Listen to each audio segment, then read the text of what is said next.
Chapter 16. Lord Li Zhenhua. The courtyard had begun to settle. The drama had passed. Jin Xun was gone. The servants had escorted him out with the kind of gentle force that made his future visits unlikely. Stewards returned to their work.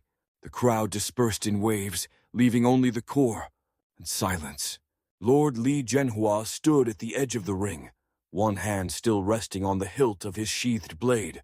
His eyes weren't on the stones, not on his sons, not even on his daughter, who stood several paces away, watching like someone who no longer trusted the ground beneath her. His gaze was on him, the one who had dropped to his knees in full view of the clan and empire, the one who had said nothing boastful, but turned a moment of rage into a statement of restraint. Ethan Zhou. He made no move to approach. He stood still, posture composed, as if aware that his next step would either cement or undo everything he'd just accomplished. Zhenhua let the pause stretch. Then, slowly, he raised one hand and curled two fingers inward, an old warrior's signal. Ethan walked forward, not too fast, not too slow, just enough to show he understood what mattered. When he reached him, Ethan bowed not as low as before, but with precise form, controlled breath, chin angled just right. "My lord." Zhenhua studied him for a moment, then spoke, voice low.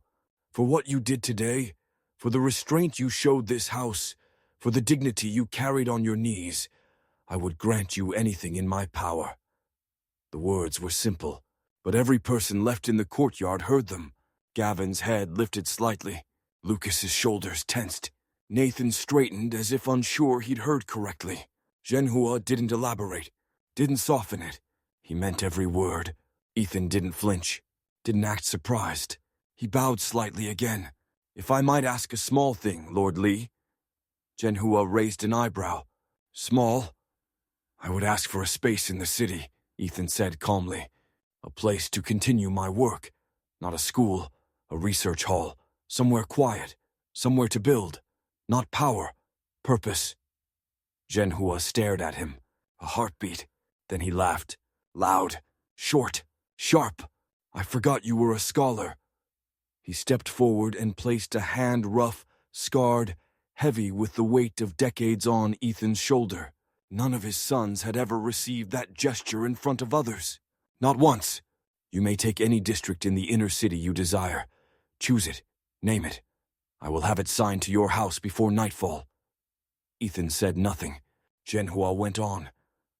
"And you will have funding, materials, staff, the backing of the Li family name. If your mind is sharp enough to tame star-forged steel, I want to see what it does with ink and crystal." Ethan bowed again, deeper this time. "Then I will make sure the work honors the hands that made it possible." Zhenhua grunted, almost approving. "Good." The brothers stood a short distance away, each processing the moment differently.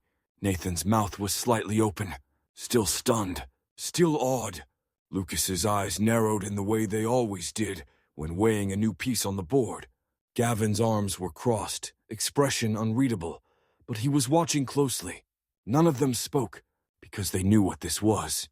This wasn't a gesture. It was succession. Zhenhua turned to leave, his blade finally at rest. "Lady Li Mixian."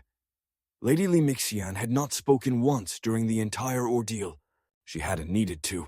From the upper pavilion, half shadowed by a flowering spell maple and a haze of drifting mana silk, she watched the courtyard settle like ripples fading in still water. Jin Xun was gone, escorted out by 3 discreet stewards with expressions carved from politeness and precision. They hadn't laid a hand on him. Not yet, but their silence had been louder than a verdict. Originally, she'd planned to drop her daughter's lover into a lava pit in the western provinces, but it seemed she could save herself the trip. It looked like everything was going to work itself out. Servants returned to their duties in soft-footed pairs, keeping their eyes low and their presence lighter than air. The nobles trickled out more slowly, whispering behind fans and illusion veils, every one of them already composing the story they would tell later. The son-in-law who knelt before a sword and spoke like a statesman. Below, Lord Li Zhenhua stood at the edge of the ring, one hand still resting on the hilt of his blade. And beside him, calm and upright, stood the man who had made the entire morning not about blood, but about legacy, Ethan Joe, or, as the Empire would soon come to know him, Joe Ethan of House Lee. Mixian smiled, something she did rarely, but she was pleased. She had chosen Ethan 5 years ago, not in public, not with ceremony, and certainly not with her husband's approval. Back then, he'd been quiet, odd, cold in the way brilliant young men often were, more logic than warmth, more stillness than charisma. Ethan chose to listen rather than talk. When she'd fallen ill, it had been happenstance, she checked afterward, that he was the one present. Ethan Joe had saved her life with a tincture made from garden herbs, powdered stone, and stabilizers so obscure her physicians accused him of guessing. But it had worked, and he left. No speech, no demand for gratitude, no whispers spread, just a note with her updated dosage and a list of rare reagents that might extend the compound's effectiveness. She remembered reading that note 3 times and thinking, this boy will never command a room, but he will own one. Why did he help? To this day, she didn't know, only that he had been there, in the western provinces, and thought he could. That was enough for him to challenge the chief disciple of the medical saint. He'd been close to death that day. Still, he had asked for nothing in return. When she first raised his name as a match for Vivian, her husband had frowned. Her sons had bristled. Her daughter had gone still. Zhenhua had thought her mad, but she hadn't seen it as a romantic match. She'd seen it as an architectural one, a scholar to balance Vivian's intensity, a man too stable to provoke her pride and too clever to betray her ambition. He was supposed to be a quiet answer to a loud problem, but now, watching Zhenhua grant him land and resources in front of their sons, she was starting to wonder if she had underestimated her own instincts. Vivian hadn't moved, not since Zhenhua's voice had silenced the courtyard. She stood still as stone, composed as ever, but Mixian knew her daughter too well. She recognized the tension in her spine, the way her eyes didn't fix on anyone, the breath she hadn't yet taken. Vivian was furious and lost, and for the first time, Mixian wondered if her daughter truly understood what the Lee household had invited into her world. This marriage arrangement had been strange from the start. When she opened negotiations with the Zhou family, it had been Ethan she asked after deliberately, pointedly. He was quiet, brilliant, sharp where it mattered, the kind of man who didn't need to be the center of attention because he was always watching everything that passed through it. But the Zhou elders had insisted on sending their eldest. What was his name? Caleb, the more martial son, the one they believed more fitting for a Lee daughter. They had cited tradition, lineage order, a string of excuses wrapped in formality. Caleb and Vivian ended up engaged.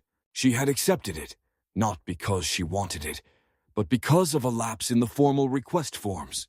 The offer had come back stamped and sealed with Caleb's name. The original request lacked the specificity needed to deny the match if the wrong son was positioned. A mistake clearly in the composition of the original petition. She had nearly gutted that scribe for it. It didn't matter. The arrangement stood. Caleb, martial, arrogant, reckless. More transparent, less calculating than Ethan. Definitely not a match for her Vivian. That marriage would have been a disaster. Mixian could only grit her teeth. Until, with the subtlety of a knife across velvet, Caleb seduced the Wang daughter. Whether it was foolishness or strategy was irrelevant. The damage was done, and suddenly the Zhou family became far more amenable to sending their second son. Ethan.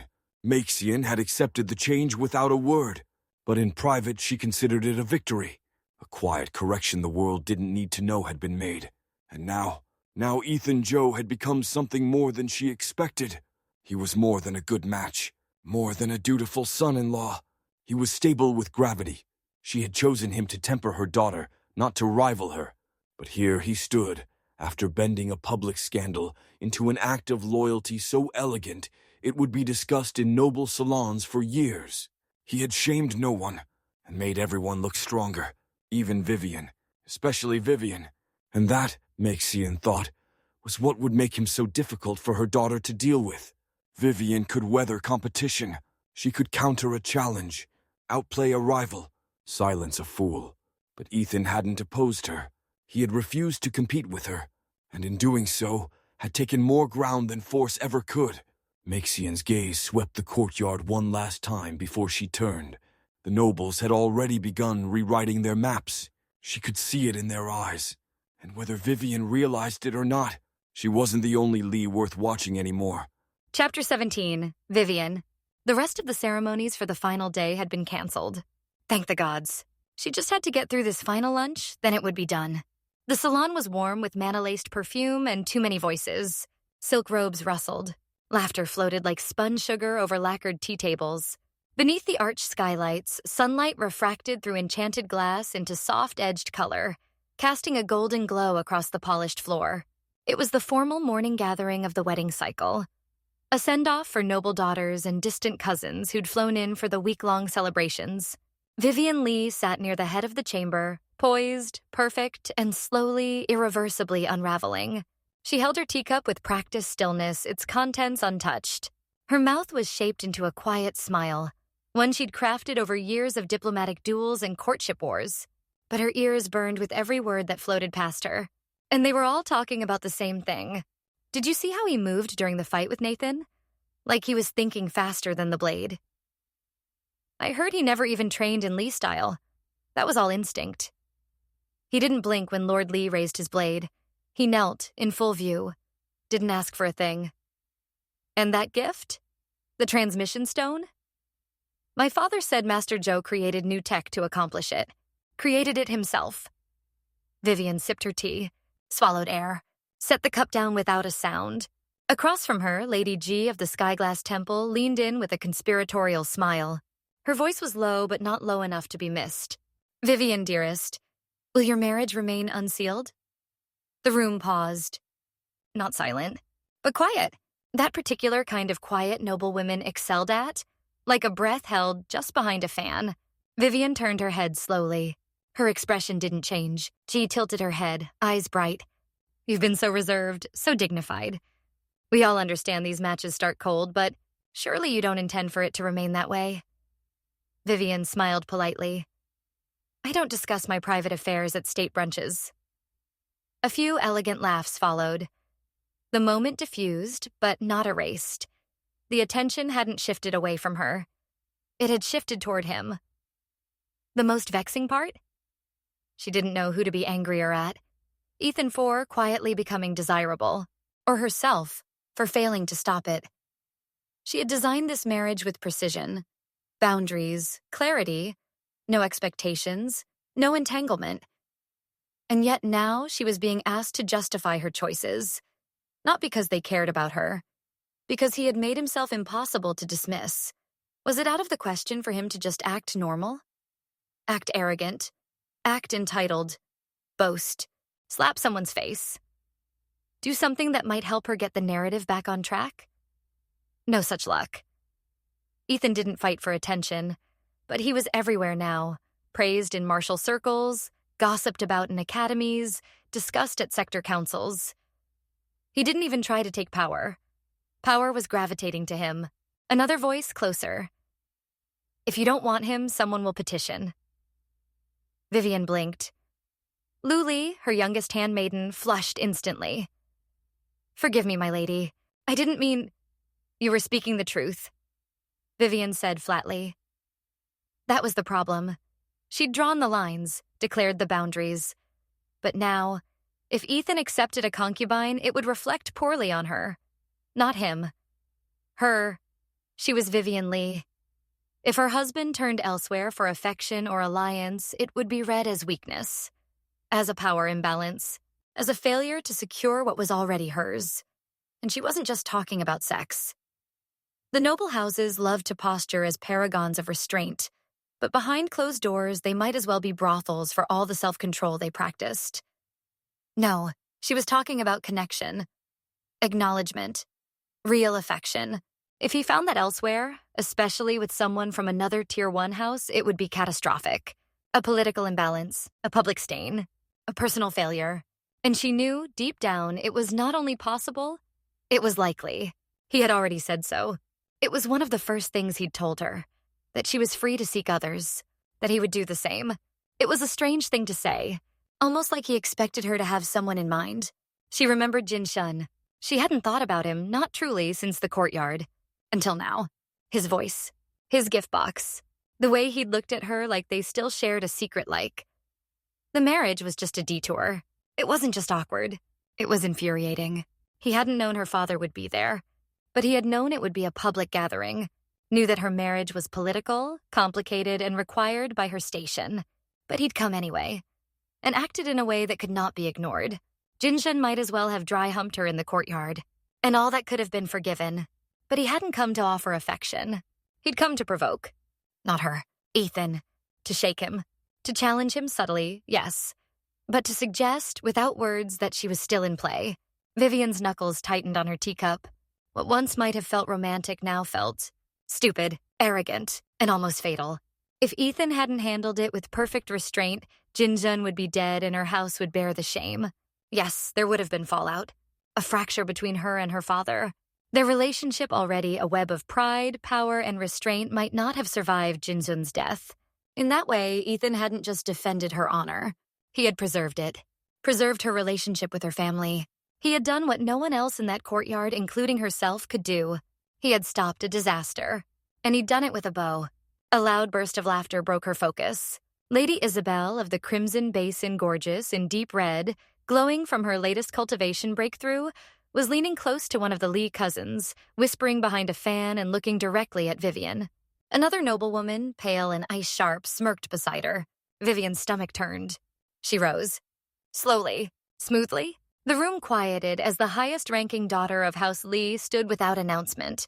She offered no excuse, just a faint smile and a single nod to the hostess. I'll excuse myself now. She didn't wait for acknowledgement. She left, but she didn't feel like she was escaping. She felt like something was unspooling behind her, and she couldn't yet see what shape it would take. Chapter 18, Daniel. The courtyard slipped behind him, stone, silence, and the echo of a blade sheathing with finality. This is how a son-in-law honors his house. It clung to Daniel like ash in the folds of his robe. He walked slowly, hands at his sides, not because he was unsure, because certainty draws eyes. Inside, Ethan's voice finally broke the silence. "And what you did back there?" Daniel waited. "You dropped to your knees in front of the patriarch," Ethan said, "to protect a man who humiliated you. A man who brought a lover's gift to your wedding with full intention to court your wife." Daniel smiled.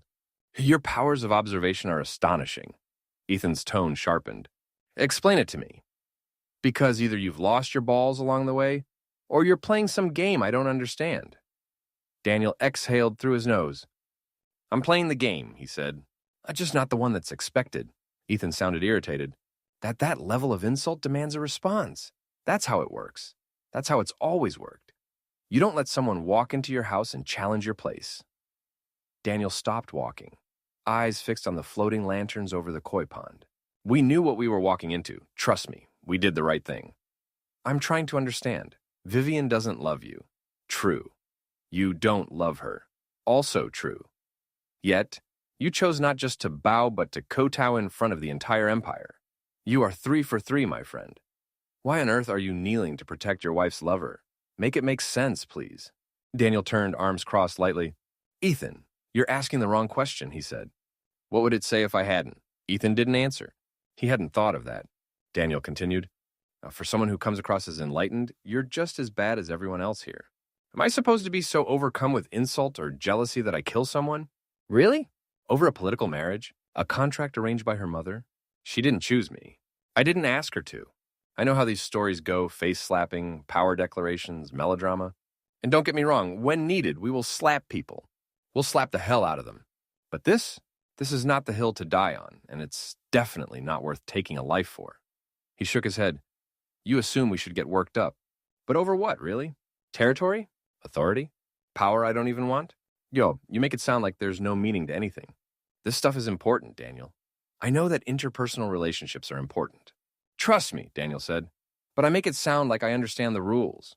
Remember, I got sucked into this world without warning and found myself an hour away from being married. I've been playing catch-up ever since, and most of our strategy has to revolve around Vivian." He walked again, more slowly now. "You're going to have to walk me through that one. It's really quite simple. She's the one in the power position. She's going to lead this family. She's the one who will decide how this relationship plays out. That's what happened with your brother. You said so yourself in your past life. He was swallowed by pride, ruled by jealousy over the affection of a woman he didn't lose because he never had her. Caleb thought love meant possession. He thought marriage meant control. A fact he failed to recognize was that he had neither. And because of that, where did it get him? Ethan was quiet. Daniel kept going. Kicked out. Almost killed, according to you. But Jin Shun's insult. The reaction was expected. It's a stupid expectation. So you're saying love, honor, and boundaries don't matter? That we shouldn't want a normal marriage? Daniel shook his head. What part of that original conversation with Vivian made you think that would ever happen? Love doesn't belong in this equation, at least not for me, or for her. His voice dropped, razor clean. Yeah, you don't get to tie your identity to someone in a political contract and then throw a tantrum when you're not their first choice. That's not romance, that's straight stupidity. Ethan's voice was quieter now. Killing Jin Shun would have made you look stronger, at least. She wouldn't look down on you. For someone who claims to be a rule breaker, you're surprisingly petty, Daniel said. It wouldn't have made me look stronger, it would have made me look afraid. It would have made me simple, like every other man in her life. And worse than being grouped with the sea of faceless men, I'd have lost any chance of being respected by her. Because of her grief. And trust me, that would have been our biggest loss. He turned back toward the path, expression unreadable. With Jin out of the picture, you could have had a chance with her. Daniel snorted.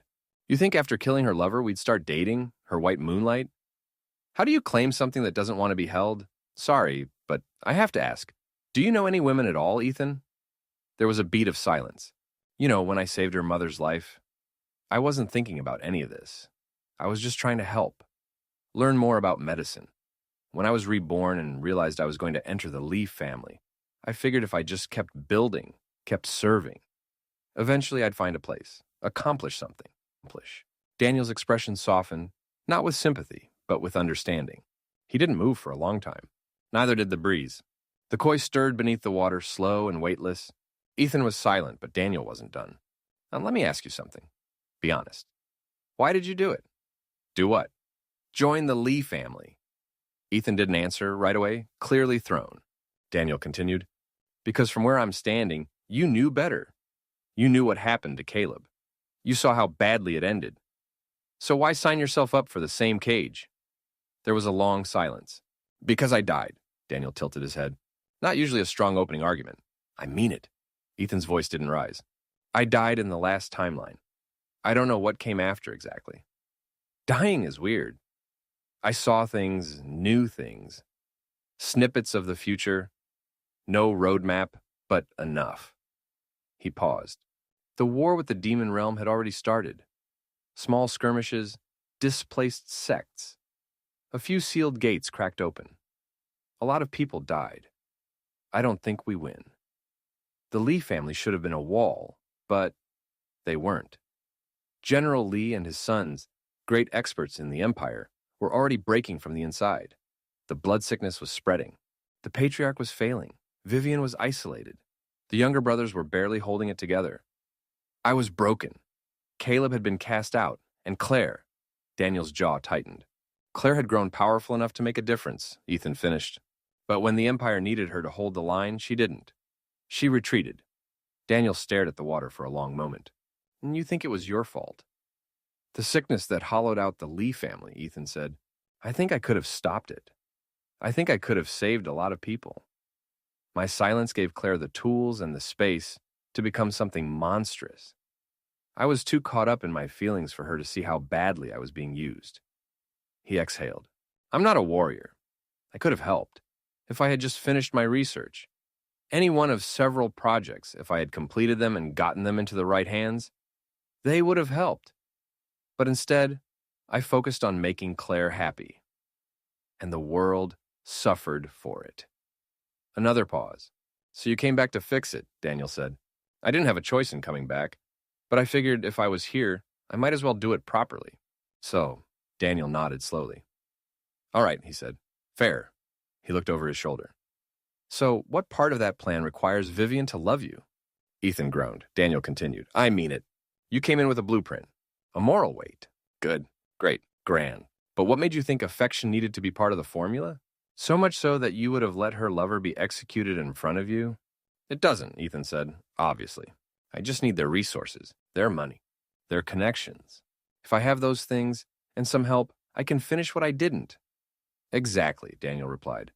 If you want to be part of the Lee household in this weird political holding pattern, it demands that Vivian, the future leader, respect you. Ideally, just leave you the hell alone. Daniel crossed his arms. And for that to happen, you have to do the same. Ethan exhaled slowly. So killing Jinzun, or even letting her father do it, would have ruined everything, Daniel finished. The house, the structure, the whole reason you're here. And probably gotten us killed. Daniel smirked faintly. Now you're getting it. Ethan was quiet for a beat longer than usual. Then, cautiously, how do you know all this? Daniel turned back to the water, smirking. What, strategy? No, all of it. The way this world works. The social dynamics. The political framing. You speak like an imperial strategist, like someone who was trained in court politics. But you weren't. Honestly, it's kind of embarrassing that you have to explain this to me. Daniel let out a low, amused breath. That's what's throwing you? After everything else? Yes, Ethan said, because I lived here. I studied for decades. And half of what you've said this week feels like something you'd only know if you'd been raised inside the noble class. You understand implications most people miss entirely. Daniel tilted his head, then grinned. I watched a lot of dramas. Doctor, what? Dramas, Daniel said. Fiction, storytelling from my world. Half of them were centered around complicated power dynamics, political marriages, scheming lovers, ruthless empresses, arrogant young masters. Face-slapping sound familiar? Ethan didn't answer. Daniel kept going. Turns out your world and mine share more in common than you think. The names are different. The rules shift a little. But the underlying beats? Betrayal, loyalty, legacy, ambition. Same bones, different skin. So you're saying you studied this world through theater? Daniel laughed. Cultural anthropology. Through emotionally manipulative plot arcs? Yes. Ethan went dead silent. You thought they were parables from the gods, didn't you? Daniel said, a rare note of teasing in his voice. They sounded a lot like the lost teachings from the southern monasteries, Ethan muttered. Daniel grinned wider. The scorned concubine's vengeful path is not scripture. It's season 2 of Palace Shadows. And no, the villain doesn't get redeemed. Tragic, really. Ethan made a sound that could only be described as embarrassed indignation. You're insufferable. Oh, now that was just rude.